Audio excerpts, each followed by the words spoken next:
Hello friends, मैं हूं अमित कश्यप। तो आज की इस वीडियो में मैं आपको बताने वाला हूं कि आप डीटीएच की पावर सप्लाई को कैसे चेक कर सकते हैं और क्या क्या संभावना हो सकती कि उसमें डीटीएच की पावर सप्लाई में ये कमी हो सकती है।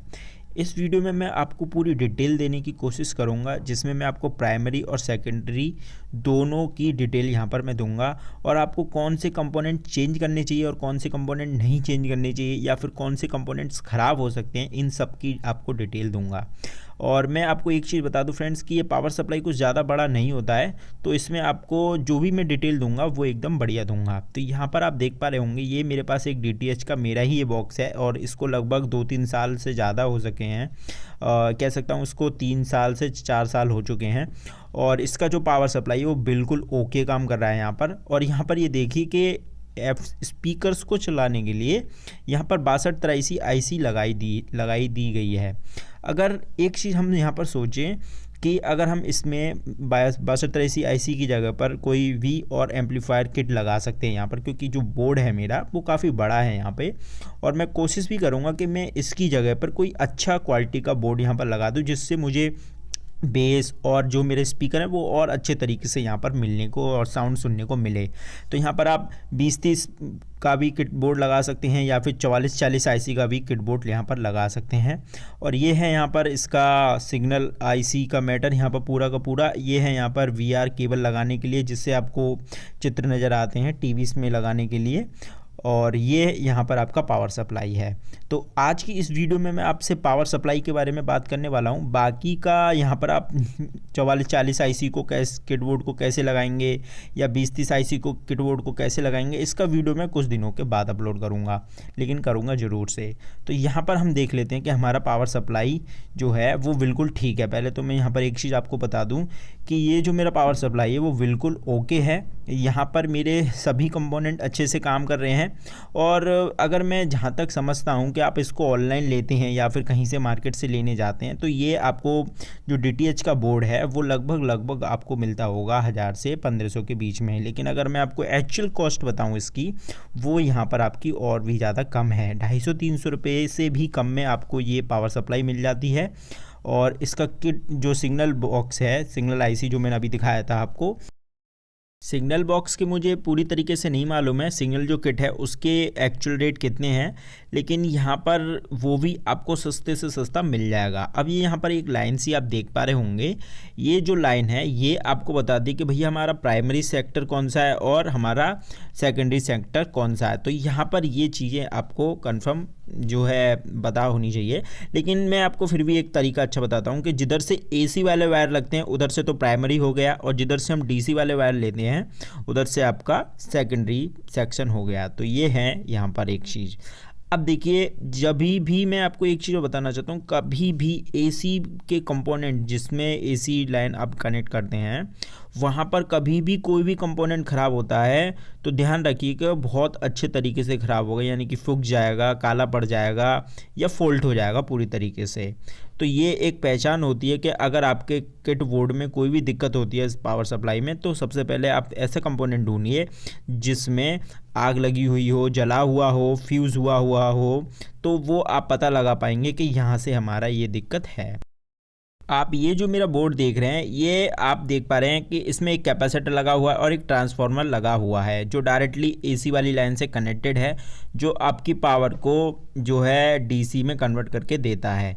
और यहाँ पर ट्रांसफार्मर इसलिए लगाया हुआ है क्योंकि यहाँ पर हम जो है 4 तरह की पावर सप्लाई लेते हैं। 3 वोल्ट की लेते हैं, 5 वोल्ट की लेते हैं और 12 वोल्ट की लेते हैं और 24 वोल्ट की लेते हैं। तो उसको पावर को पूरी तरीके से ड्रॉप बैक ना हो ज़्यादा, उसके लिए यहाँ पर जो है पावर बनाने के लिए आपको दिया हुआ है ट्रांसफार्मर।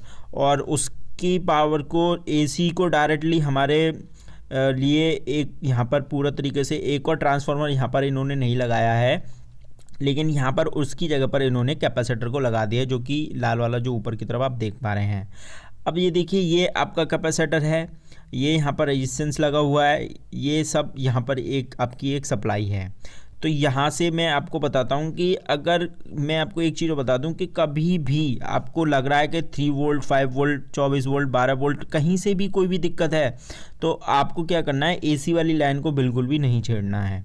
अगर आपको पता है कि एसी वाली लाइन बिल्कुल ओके है, लेकिन 5 वोल्ट और 3 वोल्ट और 4 जो वोल्टेज हैं 12 वोल्ट की 24 वोल्ट की, वहाँ से कोई दिक्कत है, उनमें से कोई भी वोल्टेज नहीं आ रही है, आपको सप्लाई नहीं मिल पा रही है, और आपकी जो लाइन है, मतलब जो टीवी आप चलाते हैं जब भी, तो आपको ड्रॉपबैक्स दिखने लग जाएंगे, सिग्नल्स वीक हो जाते हैं और एकदम से डाउन हो जाते हैं, कम भी आते हैं। तो आपको पता चल गया कि भाई इसके सिम्टम ये हैं, आपको यहाँ से इस चीज़ को चेंज करना है।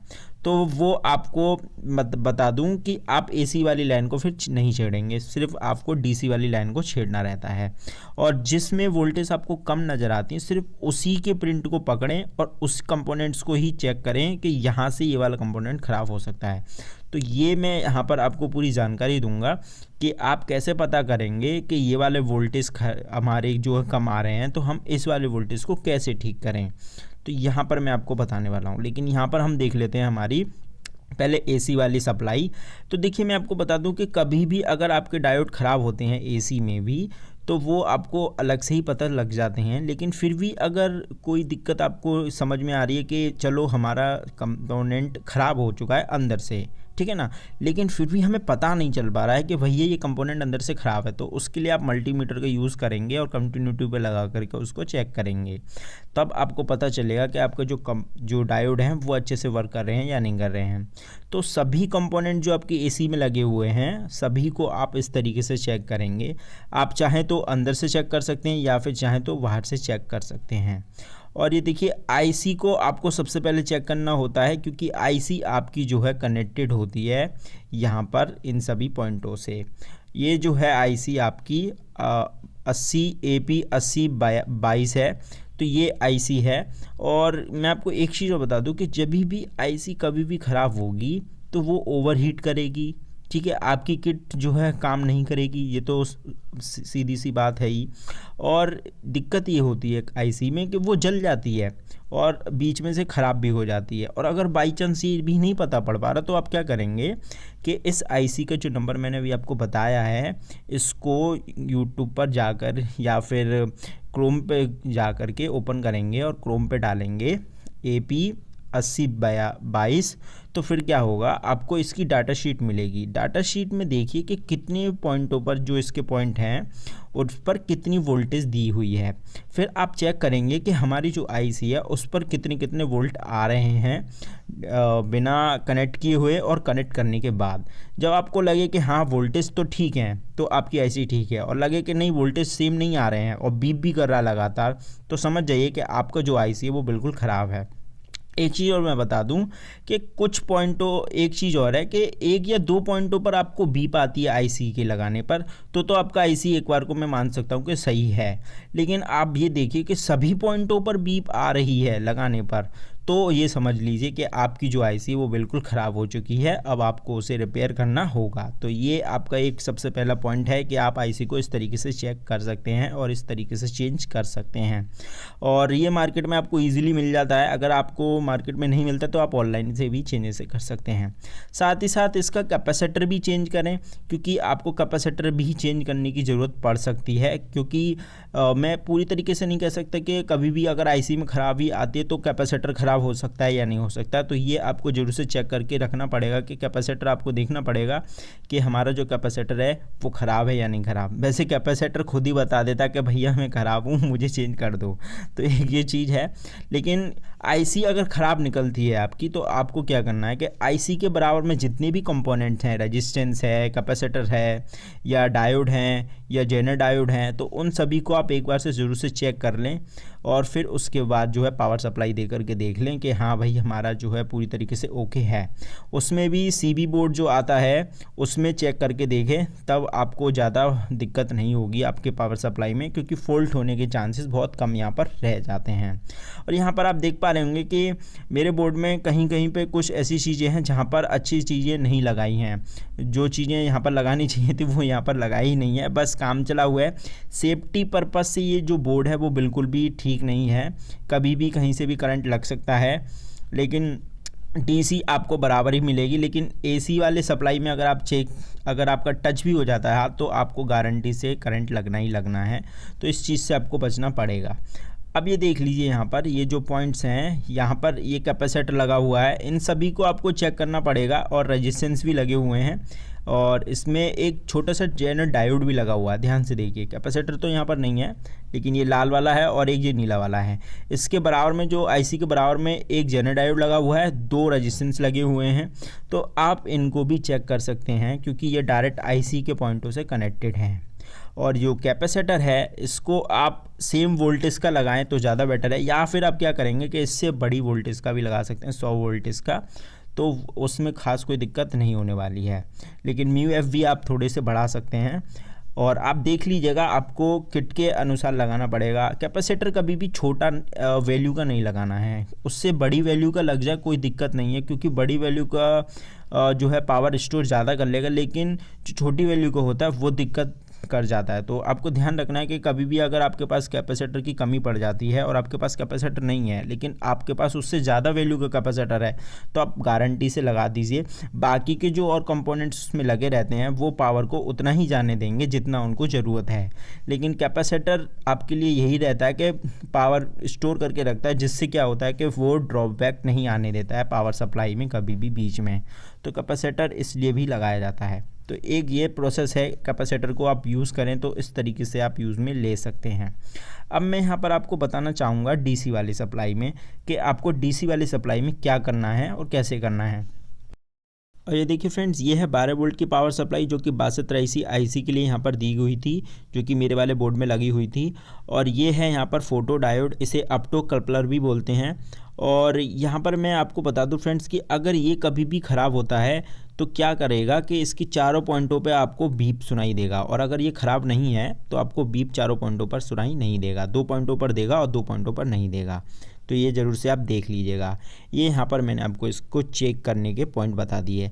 अब देखिए कि 3.3 जो वोल्टेज है, यहीं से अगर कोई गड़बड़ हो जाती तो आप क्या करेंगे, तो क्या करेंगे कि यहाँ से इसके प्रिंटों को देखेंगे। तो ये देखिए ये डायोड यहाँ पर लगा हुआ है और इसके आगे ही जो कि ये 12 वोल्ट वाली पावर सप्लाई में लगा हुआ है और इसके आगे ही एक और डायोड लगा हुआ है। ध्यान से देखिएगा, अभी दिखाता हूँ। ये देखिए ये एक और ये वाला डायोड लगा हुआ है और ये डायोड आया यहाँ पर, और ये देखिएगा अंदर यहाँ पर आया हुआ है। अभी हम इसके प्रिंट देखेंगे, मैं यहाँ पर प्रिंट दिखाता हूँ इसका, जो प्रिंट है दूसरे वाले डायोड का।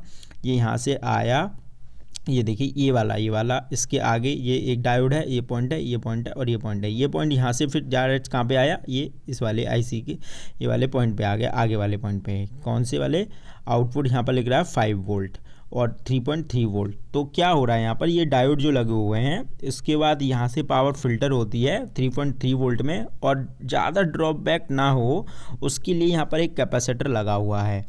तो आपको ये देखना है कि आपके अगर 3.3 वोल्टेज कोई दिक्कत कर रही है तो आपको ये देखना है कि आपके ये दोनों डायोड जो हैं वो बिल्कुल ठीक हैं या नहीं हैं। अगर ये बिल्कुल ठीक होंगे तो आपकी पावर बिल्कुल ठीक यहाँ से होगी, तो कैपेसिटर में दिक्कत होगी। और मान लीजिए अगर 24 वोल्ट वाली लाइन में कोई दिक्कत होती है तो उसके यही आगे, या 12 वोल्ट वाली लाइन में कोई भी दिक्कत होती है, तो आपको क्या करना है कि उसके आगे पॉइंटों को देखना है, प्रिंटों को पीछे की तरफ से, कि उसके बीच में कौन कौन से कंपोनेंट्स आ रहे हैं, और उन कंपोनेंट्स को चेक करते जाना है कि भाई यहाँ पर ये वाला कंपोनेंट बिल्कुल ठीक तरीके से रीडिंग दे रहा है या नहीं दे रहा है। अगर रीडिंग अच्छी दे रहा है तो इसका मतलब ये कि वो कंपोनेंट बिल्कुल ठीक है, और अगर वो रीडिंग नहीं दे पा रहा है अच्छे तरीके से तो आप क्या करेंगे कि भैया वो कंपोनेंट ख़राब है, तो आप उसको चेंज यहाँ पर कर देंगे किसी भी पावर सप्लाई में से, और उस कंपोनेंट को निकाल करके, या फिर आप नया मार्केट से लेकर के इसको लगा सकते हैं। और ये देखिए ये कैपेसिटर लग रहा है तुरंत ट्रांसफार्मर के बाद, और ट्रांसफार्मर में से जो वायर आ रही है वो डायरेक्ट इस वाले कैपेसिटर में जा रही है, और उसके बाद ये डायरेक्ट वहाँ से कनेक्टेड हो चुका है हमारे 12 वोल्ट वाली लाइन में, जो कि यहाँ पर आती है, जो मैंने अभी आपको बताया है पूरे प्रिंट टू प्रिंट। तो ये चीज़ है यहाँ पर। इस तरीके से आप पावर सप्लाई को अपनी चेक करेंगे तो आप जल्दी से फॉल्ट देख पाएंगे। अगर आपको वोल्टेज का ही यहाँ पर ड्रॉप बैक नज़र आता है, तो जैसे 12 वोल्ट वाली लाइन में कोई दिक्कत है तो उस लाइन को चेक करेंगे, 3.3 वोल्ट की दिक्कत है तो उसको चेक करेंगे, और 5 वोल्ट की दिक्कत है तो उसको चेक करेंगे, और 24 वोल्ट वाली में कोई दिक्कत आती है तो 24 वोल्ट वाली लाइन को चेक करेंगे। तो इस तरीके से आप देख सकते हैं। और सपोज़ कीजिए कि बिल्कुल पूरी तरीके से किसी भी प्रकार की कोई वोल्टेज नहीं आ रही है, तो फिर भैया आपको क्या करना है कि ट्रांसफार्मर को चेक करना पड़ेगा कि भाई हमारा ट्रांसफार्मर अच्छे तरीके से सप्लाई दे पा रहा है या नहीं दे पा रहा है। उससे पहले फिर आपको एसी वाले कंपोनेंट्स को चेक करना पड़ेगा। ऐसे ही फिर आपको एक एक कंपोनेंट्स जो है चेक करने पड़ेंगे। और मैं आपको यहाँ पर बता दूँ कि ये जो मेरा बोर्ड है उसमें ज़्यादा दिक्कत है नहीं, यानी कि इसमें ज़्यादा सामान नहीं लगा हुआ है जिससे मैं इसको चेक कर सकूँ। यानी कि ये एकदम सप्लायर तो है, ये पावर सप्लाई है, पर ये इतना सिक्योरिटी मैटर से इतना अच्छा नहीं है क्योंकि ये तुरंत करंट मारने वाला है। अब ये देखिए यहाँ पर जो कैपेसिटर लगे हुए हैं इन सभी को आपको चेक करना है, 24 वोल्ट वाला, 12 वोल्ट वाला, 3 वोल्ट वाला, 5 वोल्ट वाला। अगर इस लाइन में से किसी भी पॉइंट पर आपको पावर ड्रॉप बैक नज़र आती है तो आप उस लाइन को ट्रैक करेंगे और उसके हर कंपोनेंट को चेक करेंगे, उसके आसपास के सभी कंपोनेंट्स को चेक करेंगे कि भाई ये कंपोनेंट में तो कोई दिक्कत नहीं है। जैसे कि यहाँ पर ये देख पा रहे हैं आप, दोनों डायोड हैं और ये दोनों डायोड आपके ट्रांसफार्मर के जो वायर हैं वहाँ से कनेक्टेड हैं, जो कि आपको पावर सप्लाई बना करके देता है जितनी आपको चाहिए। उसके बाद जो है वो कैपेसिटर में पावर जाती है और कैपेसिटर के बाद जो है फिर क्या होता है वो आपकी किट में डायरेक्ट यहाँ पर पॉइंट दिए हुए हैं, यहाँ पर आपको शो हो जा रही है। और आपको ये देखना है कि आपका ट्रांसफार्मर अच्छे से काम कर रहा है या नहीं कर रहा है। तो आपको पता है कि ट्रांसफार्मर को कैसे चेक करना है, तो इसके बारे में मुझे बताना ज़रूरी नहीं है, क्योंकि आपको ये देखना है कि एसी और डीसी लाइन दोनों बीप नहीं करने चाहिए। एसी बीप करे, डीसी बीप करे, बिल्कुल ठीक है आपका ट्रांसफार्मर। और अगर एसी और डीसी दोनों बीप कर जाए तो इसका मतलब ये है कि आपका ट्रांसफार्मर ख़राब है। तो ये आप ज़रूर से देख लीजिएगा। और अगर आप नहीं समझ पाए हैं तो आप इसकी वीडियो देख सकते हैं, फिर से ट्रांसफार्मर कैसे चेक करें, तो आपको यूट्यूब पर वीडियो मिल जाएंगी। और आपका अगर ट्रांसफार्मर बिल्कुल ठीक है तो आपको ट्रांसफार्मर में से जो वायर निकल के जा रहे हैं जो कि डायोड में लग रहे हैं, इन दोनों डायोडों को चेक करना है। फिर दोनों डायोडों के आगे देखना है कि कौन सा कैपेसिटर लग रहा है या रेजिस्टेंस लग रहा है या कोई जेनर डायोड लग रहा है, तो उसको आप चेक करेंगे कि उसमें पावर सप्लाई कितनी आ रही है, वो कितनी आउटपुट दे रहा है और कितनी नहीं दे रहा है। इन सबको चेक करने के बाद आपको ये बड़ा वाला जो डायोड है इसको भी चेक ज़रूर से कर लेना है। अगर आपकी प्रॉब्लम सॉल्व हो जाती है तब भी और नहीं होती तब भी। अगर हो जाते तो कोई दिक्कत ही नहीं है और नहीं होती तो आपको ज़रूर से चेक करना है। और मैं आपको बता दूं कि अगर आपका जो डायोड है फ्यूज़ हुआ होगा तो वो तुरंत आपको बीप कर देगा, और अगर फ्यूज़ नहीं भी हुआ होगा तो वो बिल्कुल आपको फ्यूज़ जो है बीप नहीं करेगा। एक तरफ आपको कुछ रीडिंग दिखाएगा और एक तरफ से आपको कुछ रीडिंग नहीं दिखाएगा। ऐसी रेजिस्टेंस में ही है कि अगर रेजिस्टेंस बिल्कुल अंदर से फ्यूज़ होते हैं तो वो तुरंत आपको बीप देते हैं, और अगर रेजिस्टेंस फ्यूज़ नहीं है तो आपको एक तरफ से रीडिंग देगा और एक तरफ से रीडिंग नहीं देगा। तो ये है रेजिस्टेंस का भी चेक करने का तरीका।